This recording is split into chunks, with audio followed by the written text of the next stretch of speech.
Саламатсыздармы, құрметті әріптестер, барша педагогтар қауымы. Бүгінгі таңда жаңа оқу жылын қашықтан оқытқалы жатқан жайымыз бар. Яғни қашықтан оқыту жүйесі бұл қандай жүйе? Тек қана білім алушы мен оқушы арасындағы белгілі бір байланыс құралдары арқылы, байланыс технологиялары арқылы өзара әрекеттестікке негізделген оқыту. Бұл оқыту жүйесінің де офлайн оқыту жүйесі секілді өзіндік мақсаты, өзіндік мазмұны, өзіндік оқыту әдістері, өзіндік бағалау нәтижесі, яғни соңында саралау жұмыстары бар. Бүгінгі таңда әрбір педагог, мен педагог ретінде қашықтан білім беретін оқыту жүйесіне дайынмын ба деген сұрақты өзіне жауап іздеп жүру керек. Өйткені бұл оқыту жүйесі оқу жылының жаңа басында жүзеге асқалы тұрғандықтан мүмкіндігінше үлкен аса дайындықты қажет еткен жайы. Бүгінгі қашықтан оқыту жүйесі екі оқыту жүйесінің негізінде жоспарланып жатыр. Синхронды оқыту.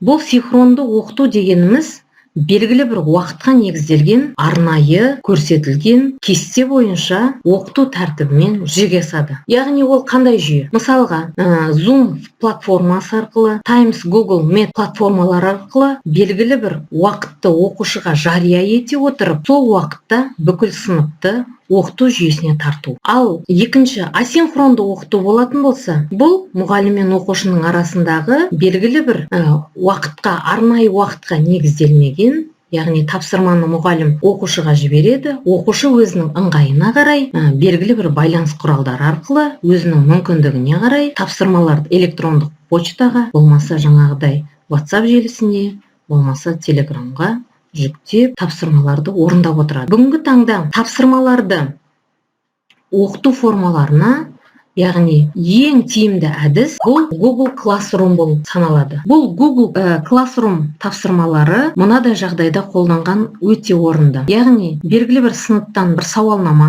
немесе тест сұрақтарын алғанда, болмаса бөлім бойынша 90-дық жиын тапсырмаларын алған жағдайда өте шынайы, өте мұғалім үшін бұл тапсырмаларды тексеру өте қолжетімді. Осы Google Classroom тапсырма жаңа оқыту платформасын мұғалім қолданса, өз жұмысын жеңілдетеді.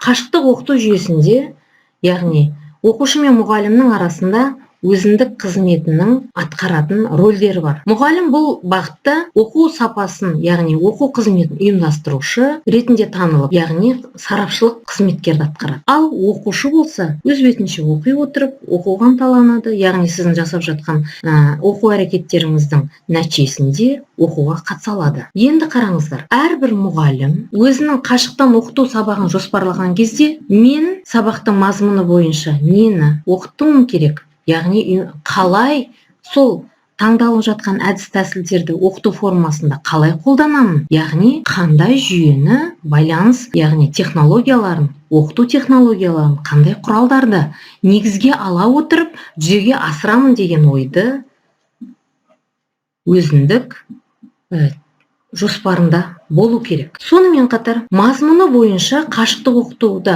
ұйымдастырылып жатқан сабақтың мазмұнында әрбір мұғалім сабақтың оқу мақсатына сәйкес, яғни баланың білімін қалыптастыратындай деңгейде оқу әдістерімен бірге оқыту байланыс құралдарын таңдаған дұрыс. Яғни бұл ұйымдастыру бойынша сабақты жоспарлау кезінде барлық оқушыны оқуға тартуымыз керек. Сонда ғана балаға бұл тапсырмалар қолжетімді болады. Мазмұнды орау форматтары деп жатқанымыз, яғни сіздің тақырыптық күнтізбелік жоспарыңызда берілген оқу мазмұнын балаға жеткізе алатындай деңгейде болу керек. Сонымен қатар технология барысында сіз қандай акты құралдары мен қандай оқыту сервистерін бүгінгі таңда оқушыға қолданасыз, яғни сіз қолданған оқыту, яғни байланыс құралдары оқушыға қолжетімді ме? Тағы да соны таңдау керек. Сіз егерде жаңағыдай байланыс құралдарын Zoom платформасын мысалға басшылыққа алатын болып, соны оқытуды таңдап жатқан сәтіңізде, сіздің сыныбыңызда сол платформаға неше оқушы қатынаса алады? Сыныптың жартысы қатынасып, сыныптың жартысы ол жүйеге ене алмаса, онда бұл платформа сіздің оқыту